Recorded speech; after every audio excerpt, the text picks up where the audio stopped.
Here. All right, Sammy on? All right. I must have one. All right, good evening, everyone. Thanks for coming. Today is the regular meeting of the Board of Trustees for July 10th, 2018 at 5:30 p.m. Call the roll, Mr. Genoway. Here. Mr. Crandall. Here. Mr. Mahoney. Here. Simcoe. Here. Let's stand for the Pledge of Allegiance, please. I pledge allegiance To the flag of the United States of America and to the republic for which it stands, one nation, under God, indivisible, with liberty and justice for all. All righty, do we have anything on the approval of the minutes? Any questions on that, guys? I have one question. Okay. When you read the minutes, it looks like we're going to have a resolution for the 17th meeting.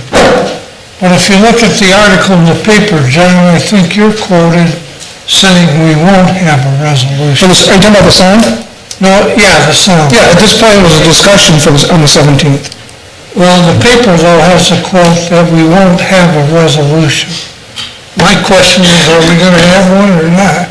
As of now, I have no resolution. It was a continued discussion. Well, if you read the minutes, it looks like we're going to. Oh, well, It's the number that was kind of, we had two things going. Here's how I read that. I played the minutes back, and I think you brought up a good point of putting to task John Zeitler to give a recommendation from the Administrator's Office of how we should proceed with this. On the 17th, Yes. but the paper says we're not going to have anything. no, we had a discussion. I just don't want a whole bunch of people coming and we're not taking action. As of now, I have a draft that I'll be sending out in the next couple of days of my recommendations for the trustees. As of now, there's no resolution that is being planned for the 17th. It's just discussion. And if that's the way it is, I don't think our minutes are accurate. All right, well, we can, Then we'll just hold off on that until the next meeting. Yeah, we can do that. I just don't want the minutes saying one thing and we're doing something else. sure.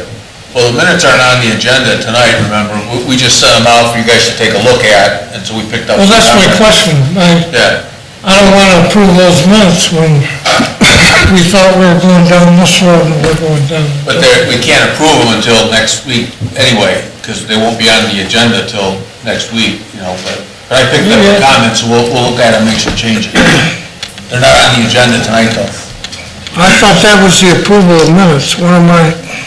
Well, that's just a The format, there was no minutes on. No minutes under it, yeah. Okay, thank you. Sorry about that. No, you're fine. Any additions or deletions to the agenda? And then, Okay. Hearing of the public for agenda items only. was there any silent date? Would they want to wait to hear what Was it for target? Tarda thing? Okay. Okay.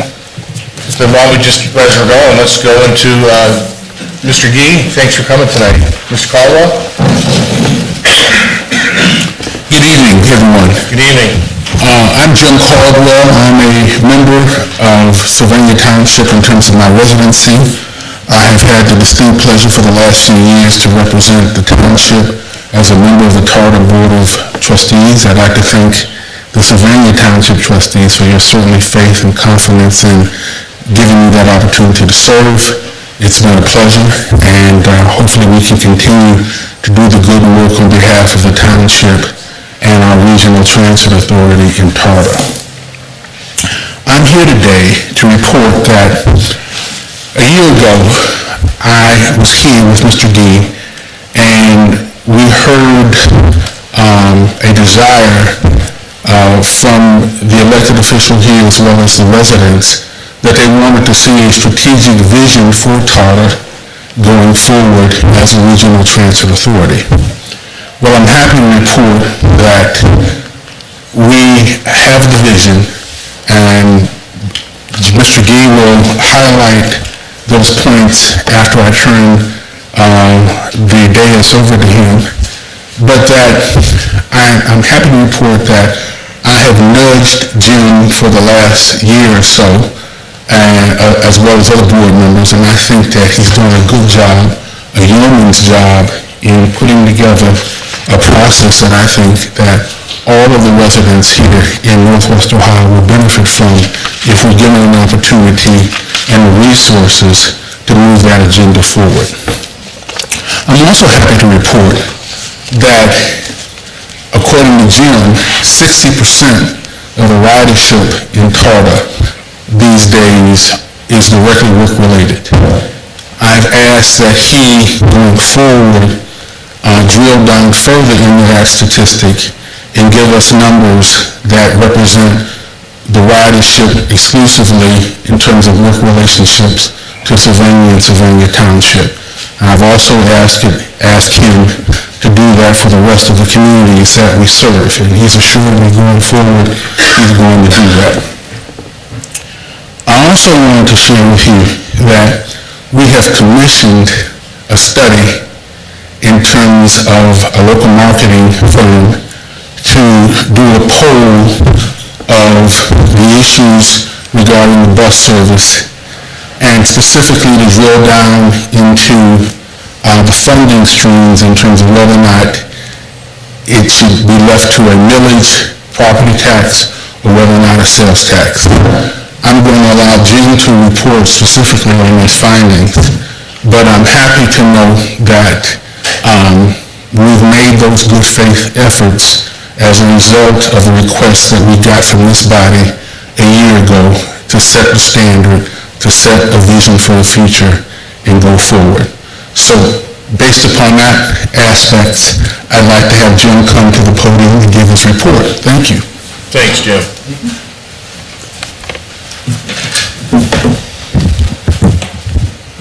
Good evening, everybody. If you could, sir, just state your name and address, please, for the record. James Gee, General Manager of TARTA, P.O. Box 792, Toledo, Ohio. Thank you. Yep. As Mr. Caldwell mentioned, I'm here this evening to talk about the contents of TARTA's strategic plan called MoveToledo.com. Thank you for my helper here and on the PowerPoint and advancing the slides for me. I appreciate that. Just as a bit of background information, TARTA is obviously the public transit provider in the Toledo region. We operate 7 days a week, 365 days a year, and Sylvania Township is thankfully one of the original members of TARTA when it was created back in 1971. We operate our fixed route service, caller ride service here in the township, tarps for the disabled, along with a lot of specialty services like the Mudhead Shuttle, Walleye Shuttle, Music Under the Stars, and so on. In terms of our total span of service, we provide about 3 million passenger trips per year, or on an average weekday, about 12,000 trips. And as Mr. Caldwell mentioned, 60% of those trips are directly to and from work. Our service district is made up of 7 member communities, obviously including Sylvania Township. This service district has been the same for the last several years, and it is funded by property tax. At TARTA, we are funded by 2.5 mils of that property tax, and we have been at 2.5 mils since 1987. I'd like to note that Sylvania Township contributes $2.2 million in property taxes towards TARTA, and besides the City of Toledo, this jurisdiction is the largest contributor to TARTA services. Based on the comments from this board last year and other feedback that we received, last year we started a strategic planning process. That was started back in November and finished earlier this year. As a part of that process, we engaged 2 companies. First was Hart Associates. Oh, you were fine moving forward. First was Hart Associates, who assisted us with outreach. And we had interviews, one-on-one interviews, focus group interviews, web surveys. We interviewed Toledoans, suburbanites, passengers, non-passengers, elected officials, man-on-the-street interviews, anything that we could think of. Hart Associates did a lot of hard work in reaching out to them. The feedback was very beneficial and very honest, and quite wide in terms of its range. We had some folks who use us every day who talked about how they rely on us to get the dialysis and get to work. Likewise, we had a number of folks who would say, I could never see myself on a TARTA bus. I would never dream of using a TARTA bus. For me, TARTA is a last resort. And so we took those comments and I've incorporated those into the plan, first of all, to be very transparent about it, but second of all, to make sure that we keep that in mind as we develop products that we can use to attract new passengers. Secondly, we also hired AECOM, which is a national transportation engineering firm. They, in turn, did a survey of best practices in the transit industry.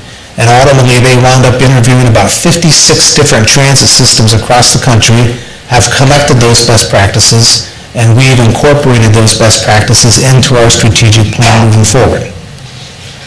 That plan is called Move Toledo, and it is on the internet at movetoledo.com and has improvements in 3 large encompassing areas: core improvements, advances in technology, and new service introductions. In terms of core improvements, some of them are very basic, such as we need new buses. We need new small buses, and we have, access to federal grants to buy buses, but where we suffer now is we don't have the local matching dollars to be able to make those purchases. So we rely on hand-me-down buses from other transit systems as opposed to being able to go out and buy new, smaller vehicles.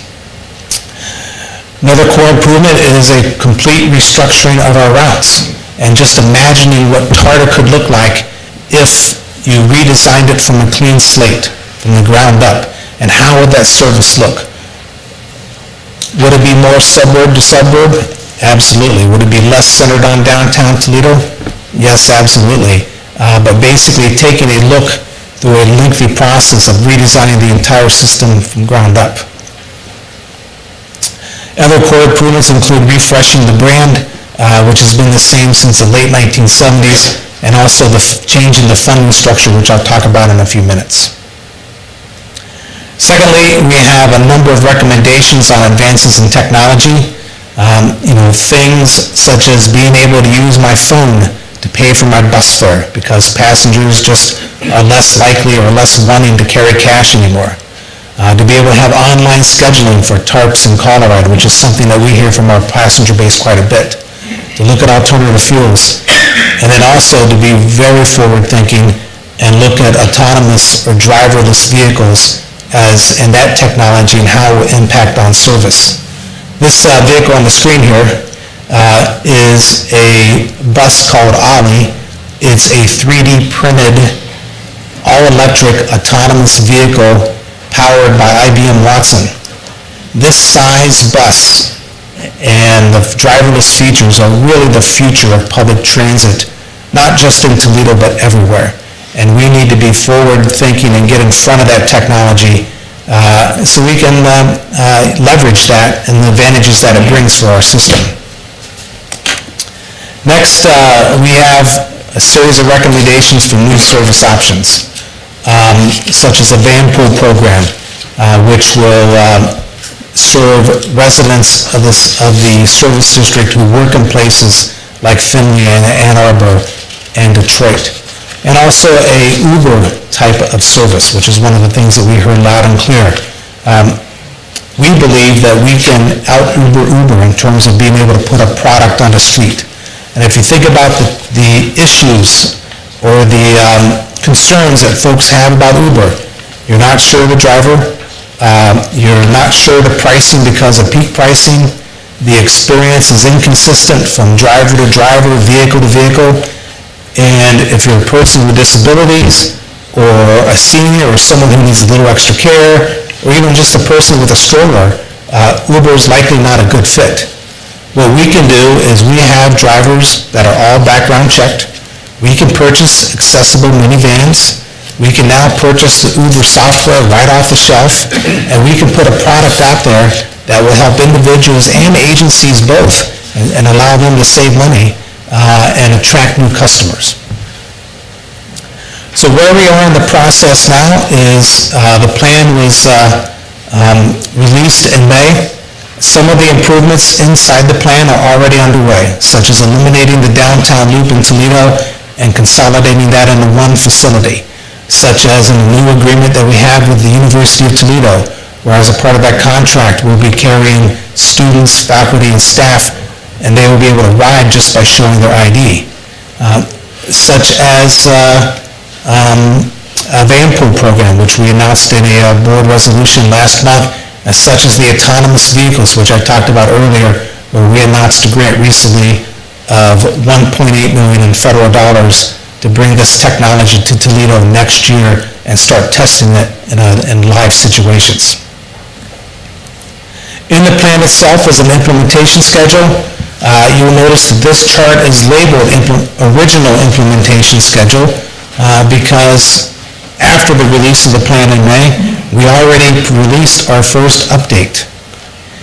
In that update, in the update, you'll notice that, we've reduced the requested sales tax rate from the original plan from 0.5 to 0.4. We've updated the technology portion of the plan to reflect a new product for vehicle tracking, new mobile fare product, and also the contract with the University of Toledo. We now, in that plan, have a revised implementation schedule. You'll see in red here, test autonomous vehicles, implementing all electric vehicles, and updating the AVL technology were all moved forward from later years to reflect the fact that we're working on these things now and we'll have them implemented sooner rather than later. So let me finish by talking about the funding piece specifically. First of all, the plan itself is on the internet at movetoledo.com. On that website, you'll see the full plan.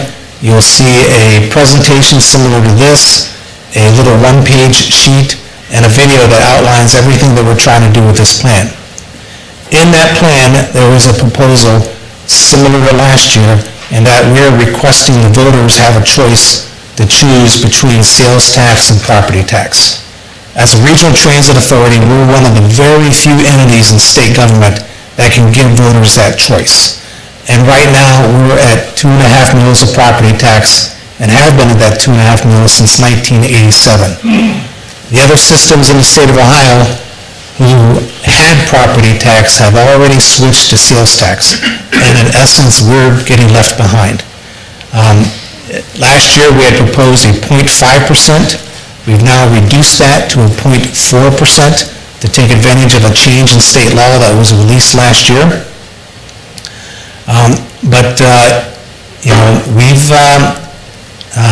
We've been working very hard to get this plan moving and also look at the change in funding that we need to make this new system work. As a part of what we've done, as Mr. Caldwell mentioned, we had some polling done, and I have preliminary results on the screen here. When given the choice, and this is of Sylvania and Sylvania Township residents only, when given the choice, 57% prefer sales tax, 17% prefer property tax, with the remainder of folks having either no opinion or neither, or unsure. It's clear that voters, and this has been borne out by other cities and other areas and other past polls, it's clear that voters prefer that sales tax method for a number of reasons, but primarily, which is that visitors pay into it.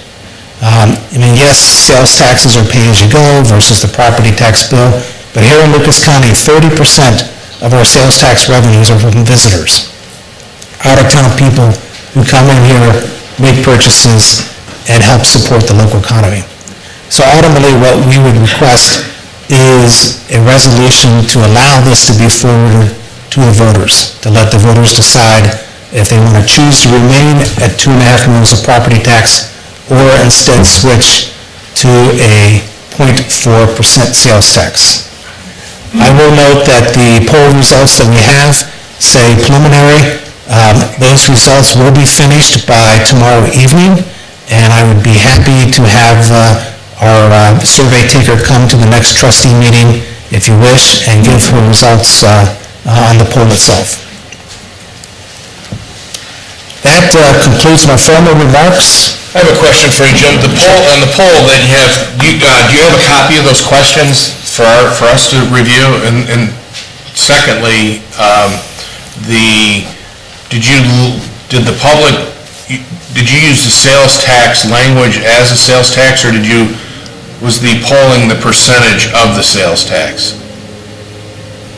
So did you give a conceptual idea of having a sales tax as a sales tax, or did you say it's 0.4 in your questions to our citizens? I would be happy to share the questions with you with the final results by the end of the day tomorrow. Okay. In answer to the second part of the question, I believe it was a comparison between, it was a specific comparison between the 0.4 versus the 2.5 mils of property tax. Okay. But again, I will share the questions and answers, the entire content with you tomorrow. Okay, that's great, thanks. Yep. Jim, what did you find when you looked at 0.3? We looked at, thank you for bringing that up, because it was on the slide. We looked at 0.3 as an option, but 0.3 generated less dollars than the property tax did in 2009. And quite simply, it wasn't viable for us to have any expansion, any growth. It really didn't have enough local dollars for us. But you're still redistributing $5 million, I think, in the plan? We are redistributing some of the dollars because 0.3 wasn't enough. 0.4 had some extra in it, and that extra basically is getting redistributed for infrastructure to basically solve two issues, one of which is certain member communities have TIFs with property tax dollars, but the second of which is, there are a lot of just infrastructure needs in our region that need to be addressed. But do you think our regional transit authority is the best place to go for that? I mean, again, I think last year was 0.5, and you were coming up with 27 million, and you were going to give the community 7 million of that? Is that correct? And so you reduced the amount you'll be giving back to communities by 2 million? We reduced the amount down to around 5 million, yes. From 7? I'm not quite sure if it was 7 last year or not. Okay. I haven't looked at anything, and I remember that from last year, so I'm surprised that you don't, but I understand that. I have a hard time, I mean, we just authorized the county a couple months ago to charge $5 on every license plate. That's going to generate them $18 million a year to address those same concerns that you're now going to be distributing $5 million for. I mean, did you work with the county before they came up with that? Or I guess I don't understand why you're going to be collecting $5 million more so you can hand it out for causes that you see worthy. Because, first of all, we have worked with the county, and I'm sure County Engineer Early would tell you there's more need out there than funds. But having said that, in terms of the redistribution, 0.4 was the number that legislatively we could do. There's no legislative ability to do a 0.35 or a 0.37. It's either a 0.3 or a 0.4. But if you went to 0.3, doing the simple math of 0.5 to 0.4, you went down 2 million. So if you went down another 2 million, you'd still be at 23 million. Yeah, but no. With 0.4 generates about 25 million. So 0.3 would generate around 18 million, which is what we were getting in 2009. Since that time, because of increased costs, things like healthcare and fuel and just costs that you obviously understand. Property taxes, everything's going up. Right, everything goes up, and and we've fallen behind. We can't match really even federal dollars on the table because we just don't have the local dollars now. So it's tough for us to step even further backwards. Can you tell me how much the contract that Tarta has with Stowe & Stowe Architectures? We have a contract with AECom for the Goodwill Building. They have a contract with Stowe as a sub, and I don't know that answer because it's not our contract. Do you have any idea? I do not. Okay. Okay.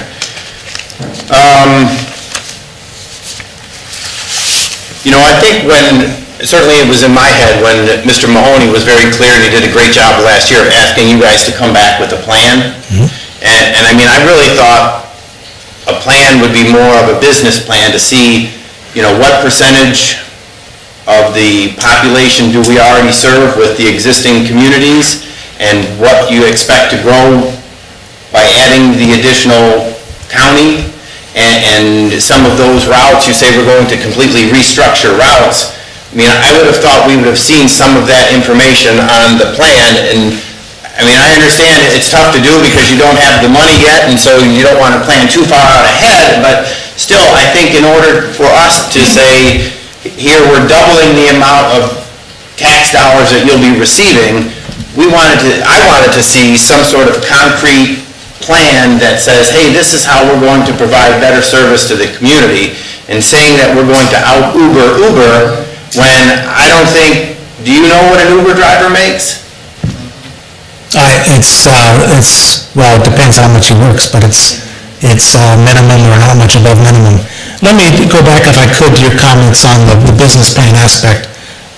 We have, obviously, an outline of the service in terms of what's needed to go countywide. We know the costs associated with that.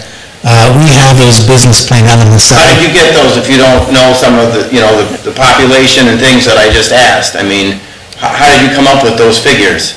Well, we benchmark ourselves compared to other transit systems who are already on a countywide basis. We do have a ridership goal in place that would happen if we were able to switch to that countywide mechanism.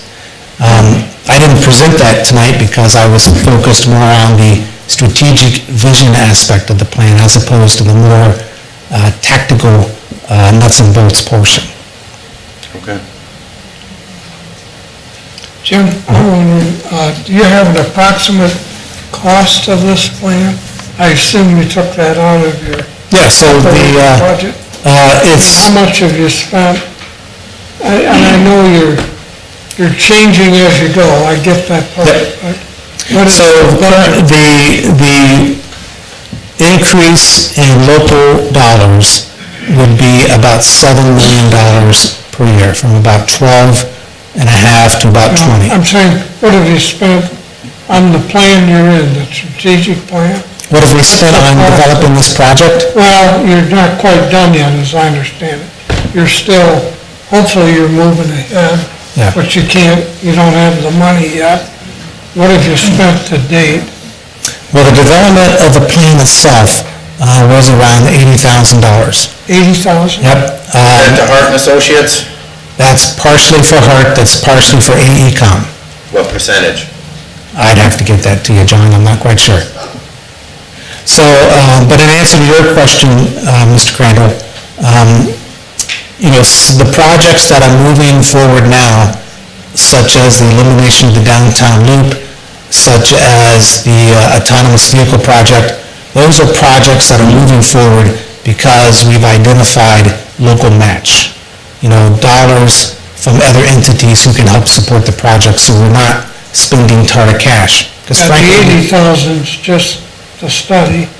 Right, but though, if you include the elimination of the transit hub, that's a $4 million project, but it's all federal dollars, 100% federal.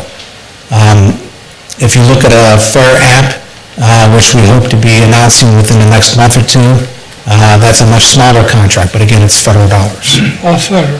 Yep. So your local out-of-pocket is 80,000 at this point? No, even the plan itself, we funded with federal. Oh, okay. Yeah, so in that case, it was 64 federal and 16 local. And then you gave us the number of the last plan, what would come back to Sylvania Township for infrastructure. Right. Do you know that number with the new plan? Yeah, so under the new proposal, it would be estimated $214,000 Per on an year? annual basis. Per year, right? Yes. Were you guys involved at all? I know Detroit just went through a complete reevaluation of their regional transit authority as well up there. Were you involved, or have you followed that at all? I followed the ballot issue that they had last year and the ballot issue that they're attempting this year, where right now they have essentially 3 transit systems, AETA, which is Ann Arbor, SMART, which is suburban Michigan, and then DDOT, which is Detroit itself.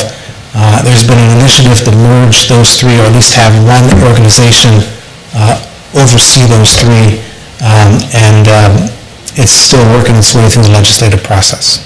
Have you worked with the Toledo Chamber, Toledo Port Authority, Toledo Regional Growth Partners? Have you worked with any of these organizations and gotten their input? Because one of the things that I've heard a few times is that you guys are kind of isolated and you put these plans together in a vacuum where you're not engaged in a lot of those other...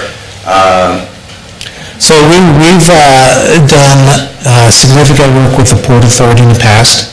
Our TARPS facility, which was opened in 2012, was on Port Authority land.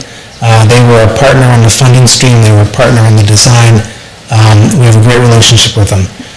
With the Toledo Chamber, they helped us in the survey outreach portion by doing a survey of their business members. And that those survey results were incorporated into this plan. What was the feedback they provided? It varied quite a bit. We had a lot of businesses that said that they need employees, and employees take public transit because, in essence, a lot of the labor pool was still within the city of Toledo, but a lot of job growth, especially the service jobs, tend to be on this suburban fringe. Anything else? Yeah, Jim, you have, we've gotten letters from Springfield and Monclova about not opting into TARDA. Have you had any luck talking to those trustees? They represent a lot of voters in the township for their respective townships. Have you had much, did you reach out to them at all through this process at all? Have you had much conversation? We've had a little bit of conversation with Springfield Township, but in essence, they're just philosophically opposed. Okay. But again, under the current law, it takes the approval of the member communities. And once it goes to the voters, then they, of course, would have a vote the same as every other voter in Lucas County. Sure. Okay. Thanks. Jim, thanks for initiating, thanks for initiating a plan and coming back. Yeah, thanks. You guys spent a lot of time with it. I'd like to close with a few comments if appropriate, Mr. Yeah. Actually, Jim, just forgive me, I didn't ask for your name and address when you first came. I'm James M. Caldwell. I live at 8610 Whitecliff Court in Sylvania Township. Okay. I'm really encouraged by the work that Jim Gee's done and the TARDA board has done in bringing forth this plan. Certainly, I would be remiss to proclaim that it is the be-all, end-all as we continue to move forward. There are going to be some changes. We look forward to having meaningful input from our partners. I'm certainly encouraged by the questions that I've heard today from the trustees and some of the feedback that we've gotten from the community. I've asked Jim to make available the survey personnel and the firm to come next Tuesday to answer any questions that the township trustees and or citizens might have regarding the survey. I think that's important. I think we need to have a clear picture in terms of what those final results are.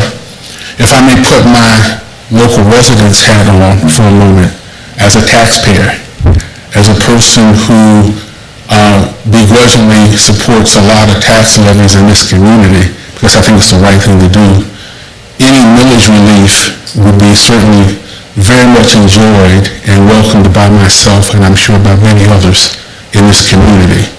The benefit of a sales tax is that everyone who comes to the community pays, visitors, etc.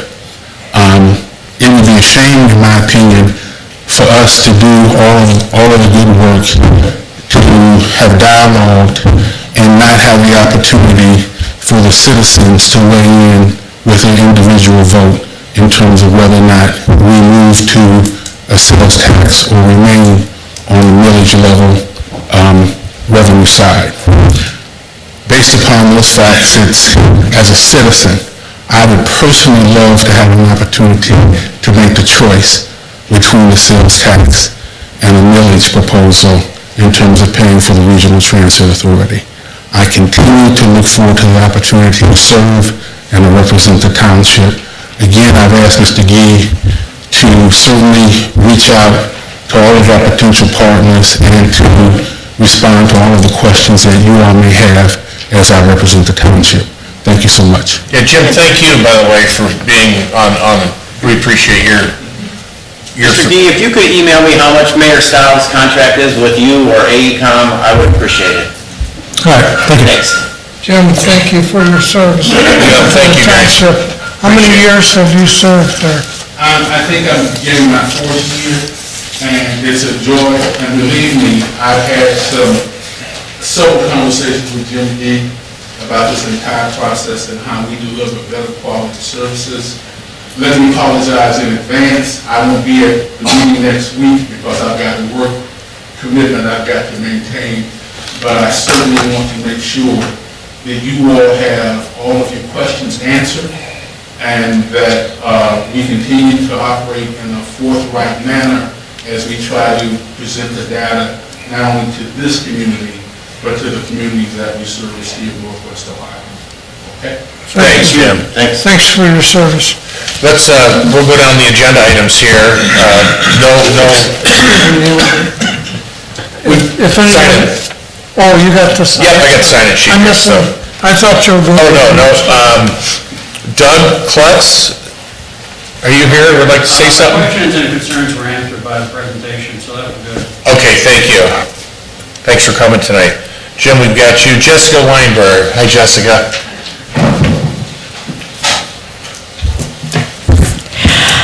Jessica Weinberg, 7168 Tottenham. Toledo is the city and the mailing address, but it is Sylvania Township, 43617. I know you've seen by now, I've been to all these meetings with any target issues on the agenda. I'm a rider of mostly TARPs. I was diagnosed as an adult with autism spectrum disorder. And the issues related to that have made it, I never ended up getting my driver's license, and there were some real safety risks with trying to pursue it. I will say that I know other families where there's a young adult with autism, and there was the family really pushed them to, despite having those challenges, the family really pushed them to pursue a driver's license. I know other people with my diagnosis who drive who have had many accidents, so I think there's a little bit of a safety factor in allowing, in having a public transit system like that where people feel like there are alternatives to having your own car. I am now working 40 hours a week for one of the agencies here in the community that serves people with disabilities. I have a lot more freedom, mobility than I would have without this system, but I believe that some of these changes that he's outlining would increase that even more. I suspect that there would be more people, it actually might move some people like me. Sometimes people with diagnoses like mine, part of the problem is kind of navigation and figuring out directions, and that can be a reason why you qualify for TARPs. I think some of the changes that he's outlining would move people, some of the people with disabilities, off of TARPs onto TARTA. If we had some expanded routes and maybe some more direct routes between the suburbs, it might become easier to navigate, easier to, more direct routes not having to change buses. I know that there are people who get off at the sort of the end point of Toda service and walk to Spring Meadows. That's a thing I hear from the disability community too. And again, as they keep pointing this out, the questions about how much will be spent on the sales tax, but keep in mind that that's always going to be balanced by, there's going to be 2.5 mils less in property tax in every community that now, Mr. Deacon, correct me if I'm wrong, but isn't that, it replaces it, so there's going to be less property tax for Sylvania Township, residents, Sylvania, all the communities, and a lot of that money is effectively, if you think about it, going to be picked up more by the riders themselves. People with disabilities and some of the other frequent public transit users may not have a lot of money, so they may not be living in a house that they own and contributing that much to property tax, and they pay more but they buy the consumer goods with the sales tax. So I just think this is going to mean expanded mobility for, people with disabilities and who for other reasons can't, rely on their own individual vehicles. People in my position have a lot more independence than we would with, in areas which there are in Ohio that don't have any public transportation at all.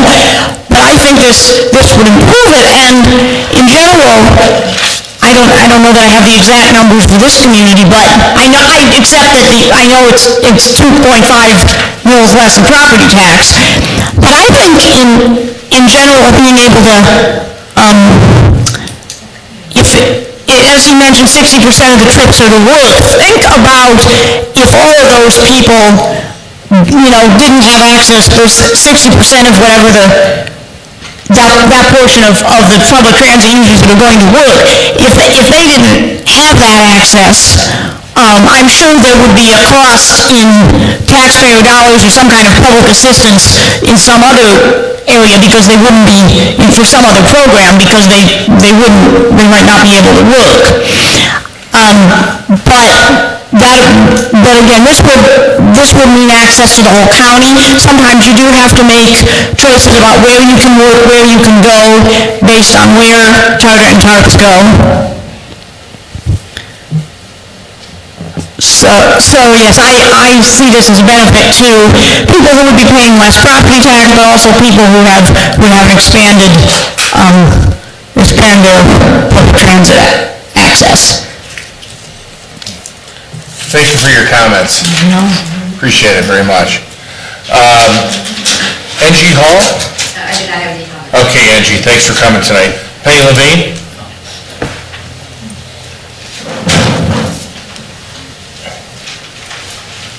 Hi, Penny Levine, 2325 Birch Run Court, Sylvania Township.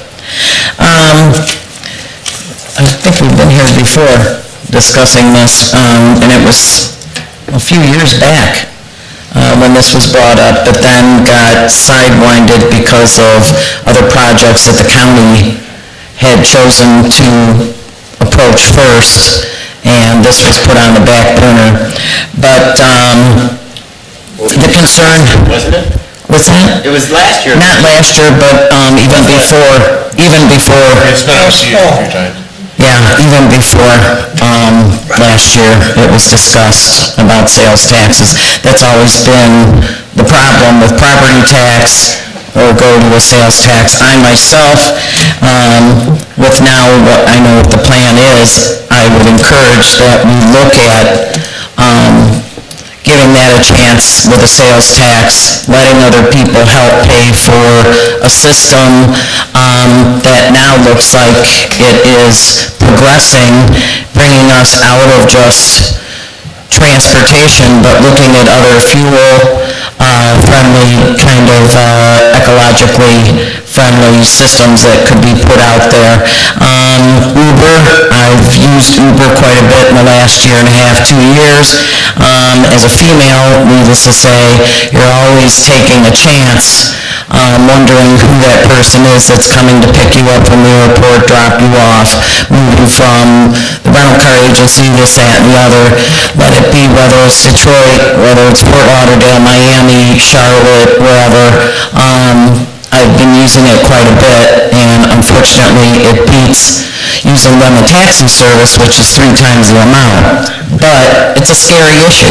Yeah, you keep track with the person, you have the person's name on your phone, and you watch them as they're trying to find you, but it's scary as a female to get in a car with somebody that she's not sure. And then everything that we've heard and seen on the news on how these people aren't vetted properly. So looking at that, especially if it could be some kind of an Uber kind of thing going back and forth to airport, that kind of thing, that would really behoove someone like myself that uses that kind of transportation and is in need of it several times. Also, too, with an aging community that we have, whether we like to admit it or not, we're reaching that crux in our life where we're all aging. Unfortunately, from what I see, everybody here is pretty much still moving and grooving and in good health, where you're driving a vehicle which is parked in the parking lot.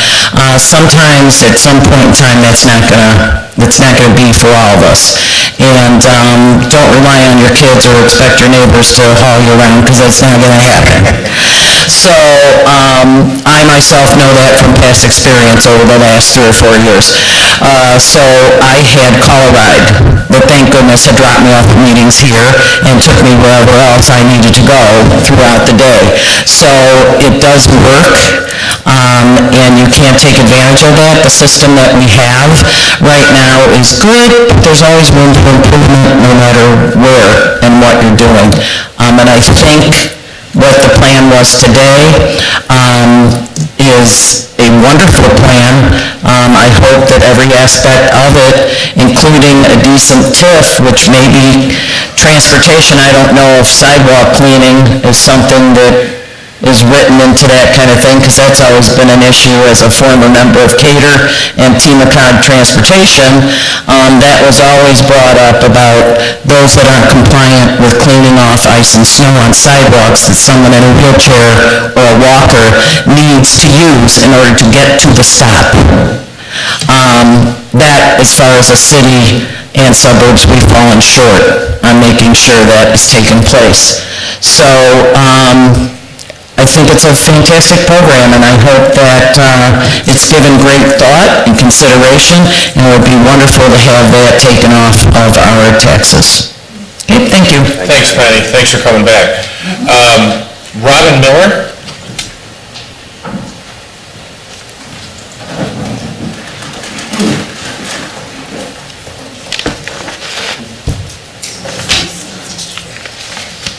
Hi, Robin. Thanks for coming. Hi, Robin Miller, 5013 Mary Hill Road in Sylvania. I'm here on behalf of the deaf community as well as a resident of Sylvania Township. Sorry, your face when I said the deaf community.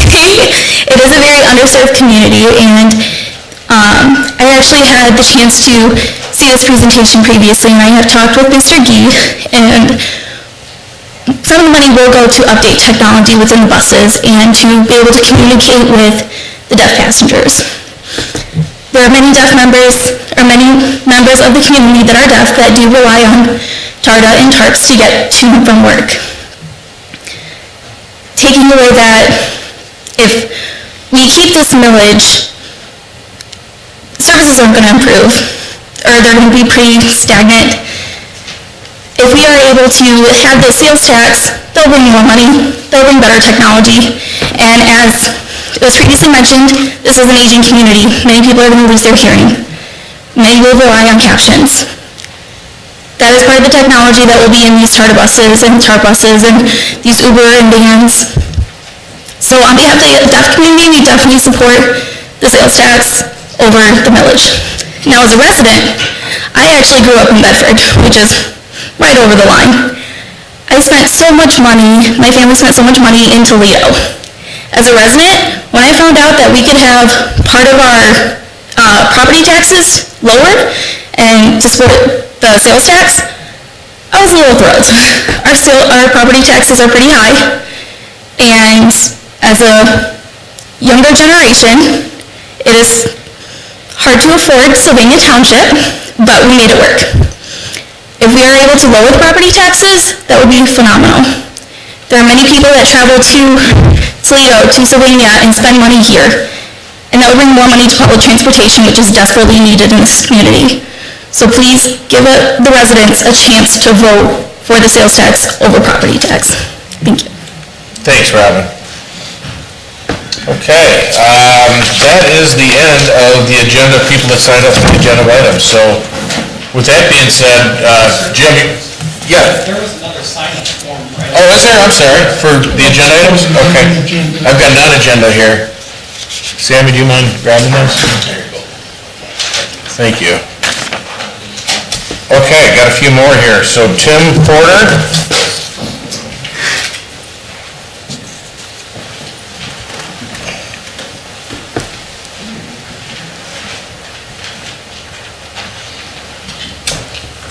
Thank you, gentlemen. Hi, Tim. I was here last year. If you don't mind, Tim, just name and address. I will. Okay. I was here one meeting too late last year. Tim Porter, 5741 Climbing Way Court, Sylvania. Okay. I've been a member of TMACOG's Public Transit Committee for 9 years.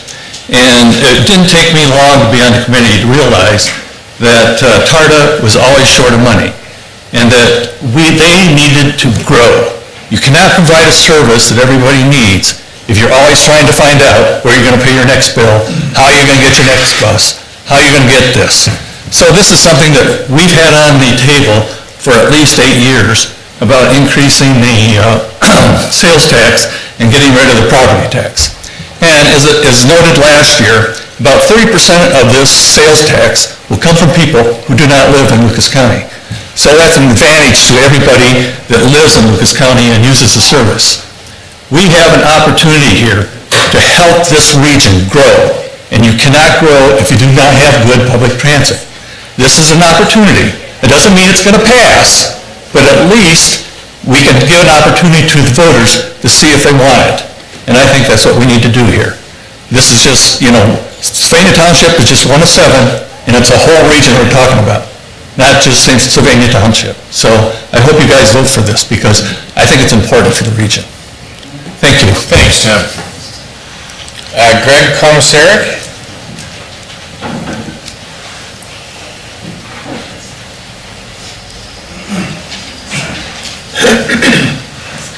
Hey, Greg.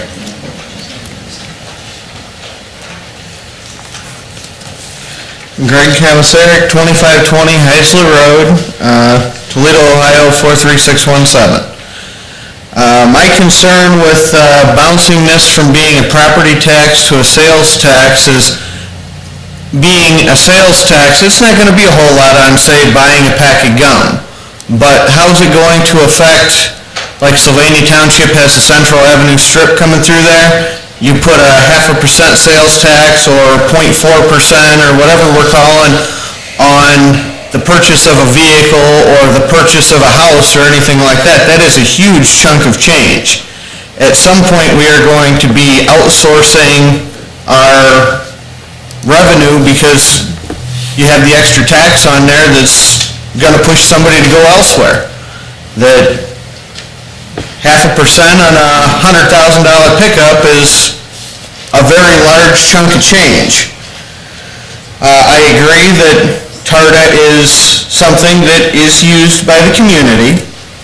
That my question is, at what point do we consider the bus fares themselves increasing versus putting it on the people that aren't using it? That I do realize I have the option to use a TARDA bus. I don't think I've ever been on a TARDA bus. That in this area, we don't have that much accessibility to it. That my grandfather lived in Point Place, there was a bus went by the end of that street every 15 minutes. When he worked downtown, he would quite regularly take the bus to work. We do not have the infrastructure as far as being able to use this system. That I understand that we're discussing trying to get that into order. One thing that was brought up that I would like to bring back up is as far as our usage of the TARDA, how much of it is actual people that are paying the property taxes versus people living in apartments or something where they do not have the property tax they're paying with to start with. That in that instance, it would be beneficial for it to be a sales tax. I'm just very concerned with it putting a chunk of change on top of large purchases that are going to drive people somewhere else to make those large purchases. My biggest question is, at what point do we consider the price of a bus ticket going up versus the taxes paying for it? That if you're going to use the service, in my opinion, that's where we should be paying for it. That is the end of what I have to bring up. Thanks, Greg. Thank you. Appreciate you coming tonight. Craig, sorry if I say this wrong, Gibbs?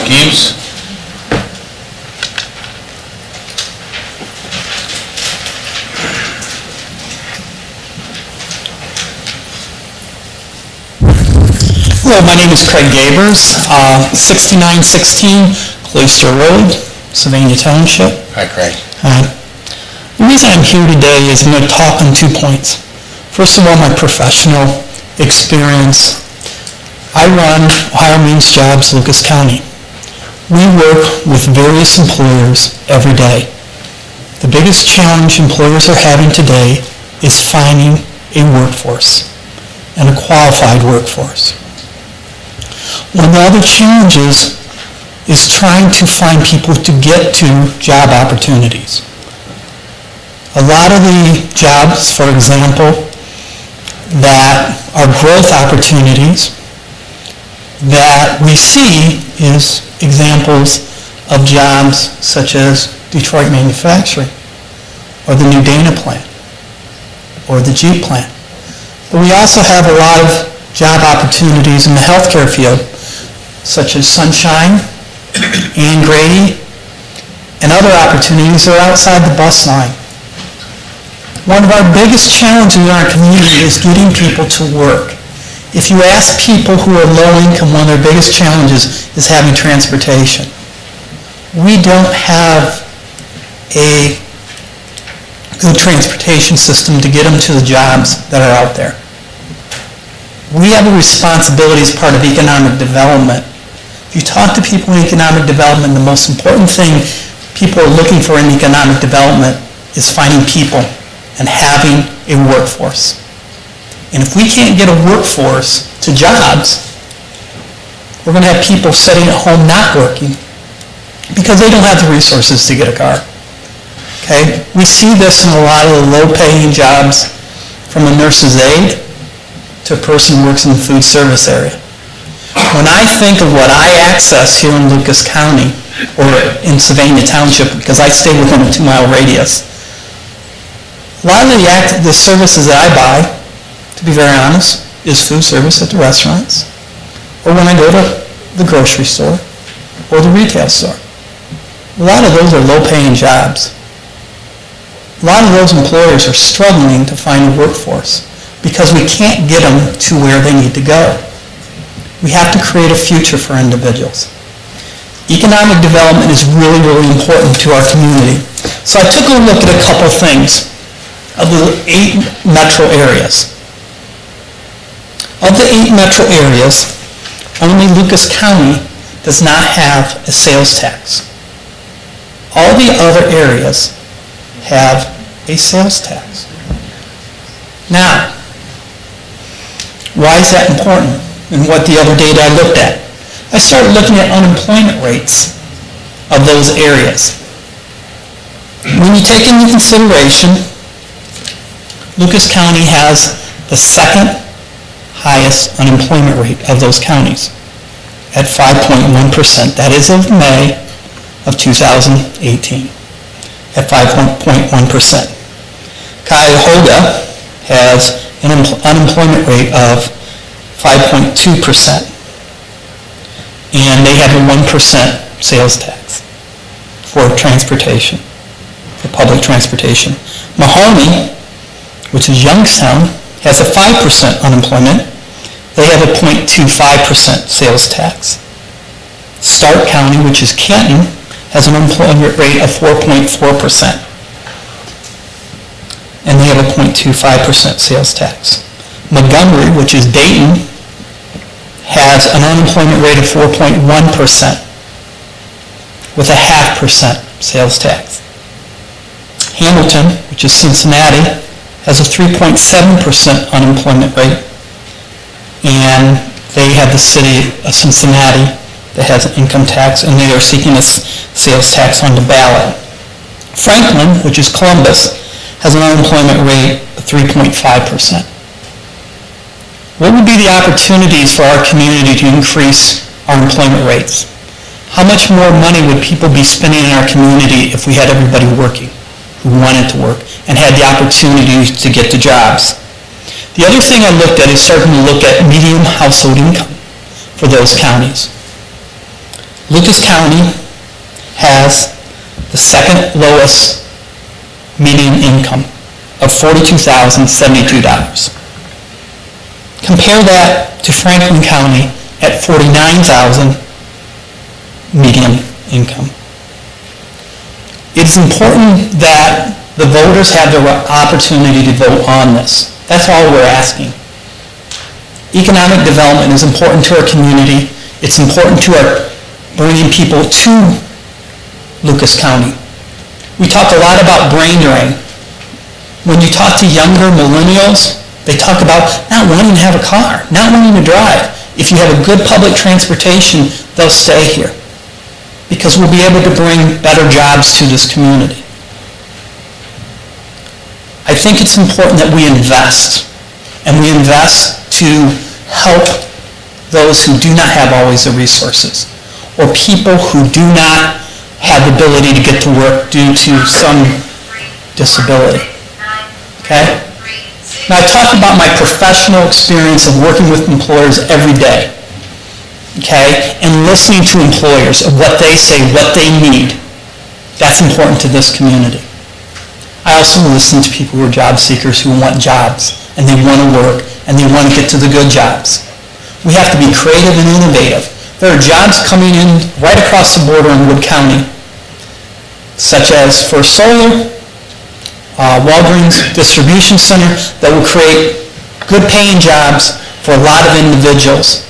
And if we can work with Target in getting people to those different sites, such as that share ride or that van, targeted van, that will create opportunity for people to make better money and to spend that money in our community.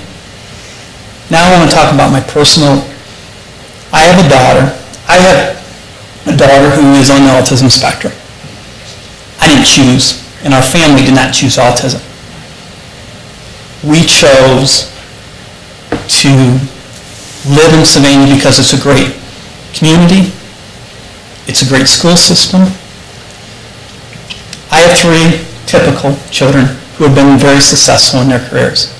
My youngest one on the autism spectrum has a lot of challenges, but she wants to work. I want her to work. Why? When people work, they have a sense of value, of some place to go every day, a sense of being a part of something, have friends, overall health outcomes improve so they're not using health care. They're a productive member of society and they bring value. What I ask is that you look for opportunities for people such as that to be able to work. Because work is our foundation of what has made this America great. We work toward things. And people have to have hope. And I think putting this on the ballot and allowing people in our communities to answer that is very important. So, one, I want to thank you for your time. I hope you consider allowing Sylvania Township, allowing that opportunity for it to be heard from the voters. That's all we're asking. And I think every community should allow the voters to make that decision. So, thank you. Thank you. Appreciate you coming out. All right. I think we have all the agenda folks signed in, so thank you all for coming and saying your piece on that. Moving onwards, zoning department. Oh, anybody who'd like to stay the rest of the meeting, you're more than welcome to, or if you want to go catch dinner, you guys go do that too. So I won't take offense, none of us take offense if you leave, so. We'll be holding discussion next week, right? The 17th? We'll be voting on the 17th, correct? Right. Yeah. Thank you, everybody.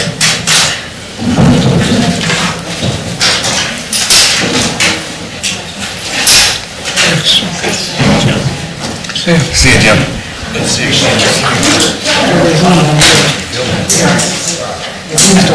A lot of people.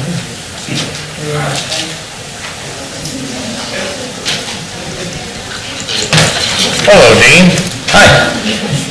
I'm Dean Boyers from the Township Zoning Office. I would like to present resolution number 18-089, authorization of abatement of vegetation and/or debris for the property located at 5236 Calvin Avenue, Sylvania, Ohio 43560.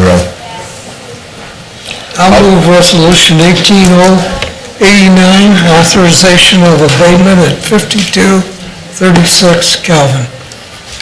Second. Mr. Genowine? Yes. Mr. O'Candle? Yes. Mr. Mahoney? Yes. Thank you. Thank you, Dean. For the road department, Rob is on a road reserve vacation. Good for him. We have Chief Wagner, if there's any questions for the fire department? I have that, I just have one. Okay.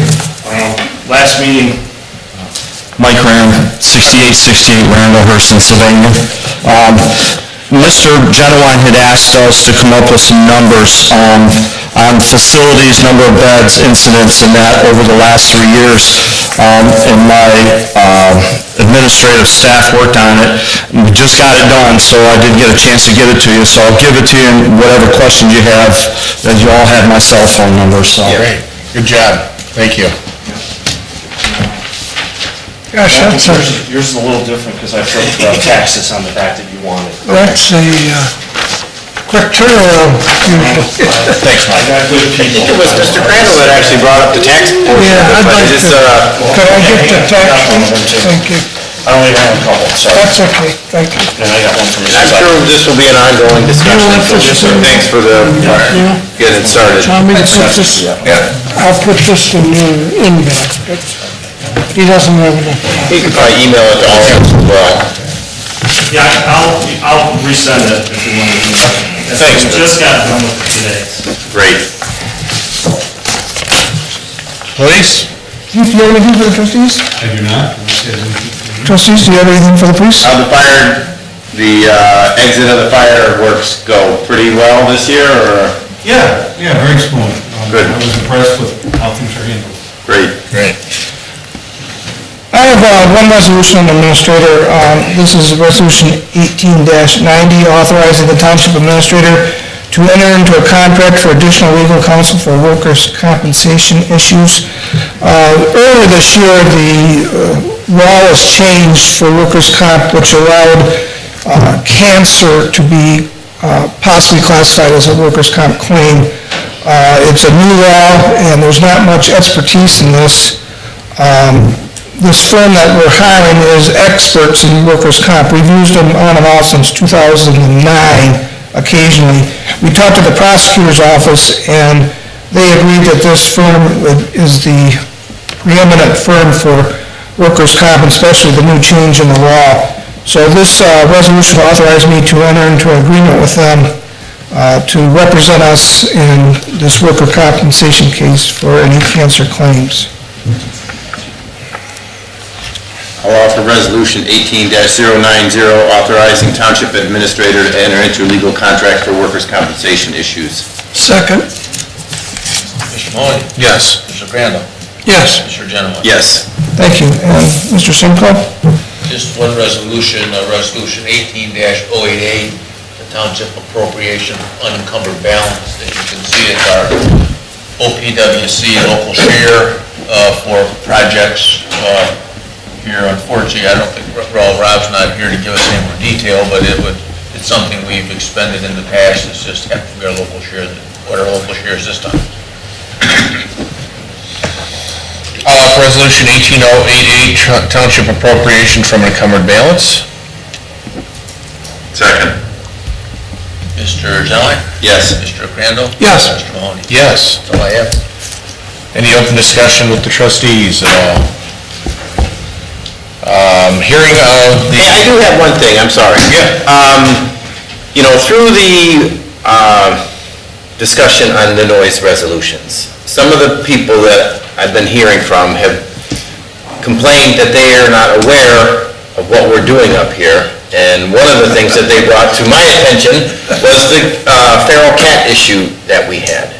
And I know we've tried to make great strides in past in informing people, but, everyone said, hey, it'd be great if you got things out 30 days ahead of things. And as I've seen with this noise resolution, one of the best ways that people are communicating is with Facebook. And I'm just curious if we would take a look at, I think we have our own township page and stuff, but putting things out there that we'll be voting on in the next 30 days and, getting some better feedback and informing the residents and things, because I think that piece is critical for us to really do a good job up here, is to hear what the residents are saying. And it's simple as Facebook. And I don't know, I just wanted to throw that out there. I spoke to Sam a couple weeks ago on the phone, and I know she's really stepped up to the plate on all of our technology issues and stuff, but I wanted to get that out there and get a discussion going. Good thought.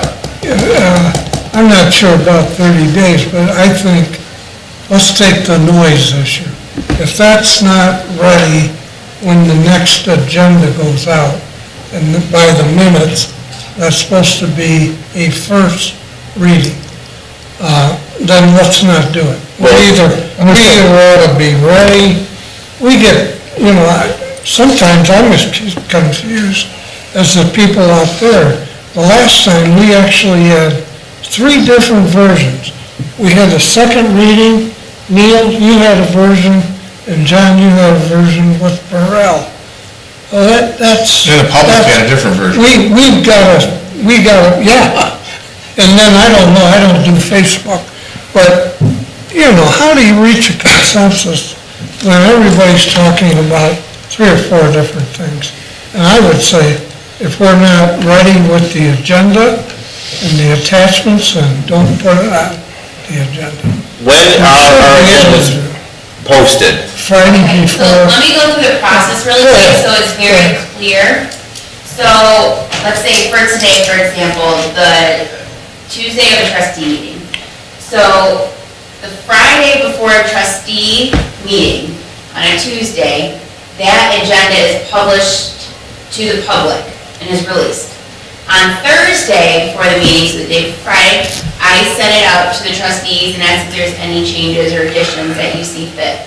Wednesday, all the department heads and everybody have to have their items on. So Friday, the public will have it. So that gives the weekend and Monday. Because also, like, for instance, for next week, that only gives, with the holiday, that only gives department heads, a day or two to get things on for the 17th. So to have 30 days, sometimes people don't know what exactly is going to be happening. Well, I think the more the routine departmental stuff, I think, isn't as important. It's some of these ordinances and things that we've passed in the last 6 months that, when you look back, it's like, wow, we should have had more of a discussion on it, and I didn't even consider some of the points people brought up to me. So, I don't know, it just, I would like to see some, and I've been working on it, some type of policy procedure in place, so the department heads or whoever, trustees have anything on, it kind of goes through a preliminary, and just so everybody's on the same page. Yeah. And the public's on the same page and can expect when things will be out. So. Could you check with the department heads and see if we couldn't just bump it up a day or two? So it would almost give the residents a week to look at it before, after we post it out there. And again, post it on Facebook and things, because I don't know how much, you're better at who's going to our website and things, but certainly, I was surprised at the number of residents that are out on the Sylvania taxpayer website and things, and I think a lot of people would follow us if it was that easy, so. Not that we want any followers or things, but No, it's better good. informed public is better. I wouldn't follow myself. Okay, so, good point, John. And then non-agenda items. We've got two people signed up for Greg Commissaric regarding sound.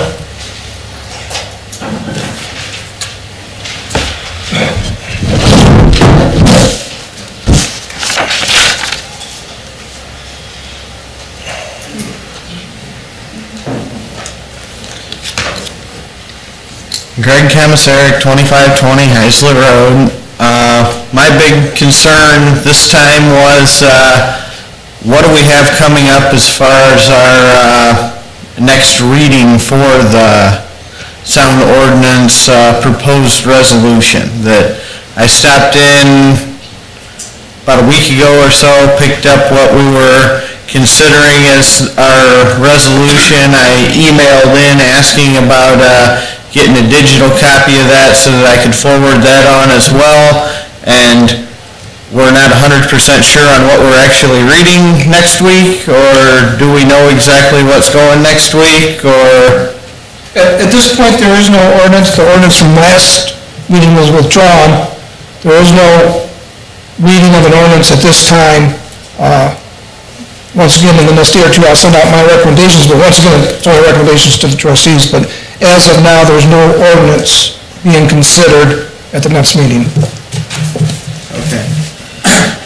Basically, I was just trying to get the paperwork as far as having it in order to have the public informed on what we're talking about. And if we're not sure what we're talking about, it's kind of hard to get people here to have valid points to go with thin air.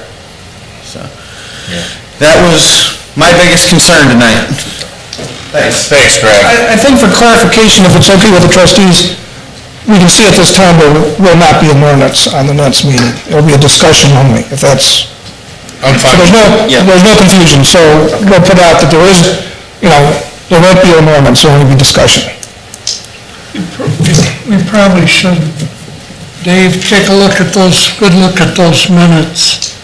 I hate to have well, the minutes indicate we will. I think Dave's going to... All I want to do is, so somebody might get the minutes, think of it. All right. Okay, second one is, and sorry if I didn't get the right name pronounced. Amy, come on up. The NASCAR race car family. Did you guys run this weekend? No, we were working on our motorhomes. All right. Yeah, but we were staying home and loving the weather. Amy Rich Creek, 2941 Hessler Road, thank you so much. I was here, again, out of concern that maybe something was happening with the sound ordinance, didn't know, was hard to really be clear with the information. I was afraid that something might be sliding in under the last minute. And that concern stemmed from the fact that a citizen was allowed to attend what should have been an executive session. That really, really worried me, and that worry stayed with me after that last meeting. Also, the gentleman who spoke, who was so concerned about the noise in the neighborhood, he had given his address. So I said to my husband, let's just drive by and see how close is he to Hessler Road. Now, those lots are not exceptionally wide in that subdivision. He's like the third house off of King. He's nowhere near the properties where we live. So to say that there's fumes, it's loaded with trees. Those trees are giving off oxygen 24/7. Fumes? My Aunt Fanny, there's no fumes hanging around there. Are you kidding me? I don't have a nice blow-up satellite map prepared, but I certainly can bring you one if you'd like to see it, or you can certainly Google Earth it yourselves to be a little more fully informed. But I recall something Mr. Genowine said at that meeting, and that was when you create law based on special interest, you're giving people tools to go at each other. And that's, I'm afraid, where this is headed. Because you've got somebody who, I fear, has created a concept of winning. And instead of winning being peace on earth, which does begin with us, which begins with tolerance. I got a neighbor 2 doors down that on those beautiful weekends, he is so predisposed to burning stinky leaves. You can see him get the red can out, glug, glug, glug, and it stinks. I have asthma, I'm in the house, cursing and swearing. Do I call the cops? No. Do I call the fire department? No. Why? Because tolerance and peace on earth, it starts here. It starts in the home. And I wish to heck that that gentleman would just go over for Sunday Fun Day and say, hey, is the shift pattern still 1 down and 3 up, or is that only on a Harley made in mid-70s? There's lots of other options besides legislating special interest. And if he wants to turn his music up loud, maybe you ought to call the neighbors on either side and say, you know what? It's AC/DC and Alice Cooper weekend, and the martinis are cold, and it's all happening here. Come on down. Let there be peace on earth. Let it begin with me. That's all I got. Thanks, Amy. Thank you. Okay, that is the end. Run that down. Yes. Oh, there was one more here. Doug Klutz. Is Doug still here? It looks like he might have stepped out. Okay, with that being said, we're going into executive session at 6:55. I'd like to also add one category to the executive session. Okay. Union negotiations, fire department. Okay. That, and also employment for the fiscal and zoning department. Second. Yeah. Thanks. Second. Okay. Mr. Genowine? Yes. Mr. Crandall? Yes. Mr. Mullin? Yes.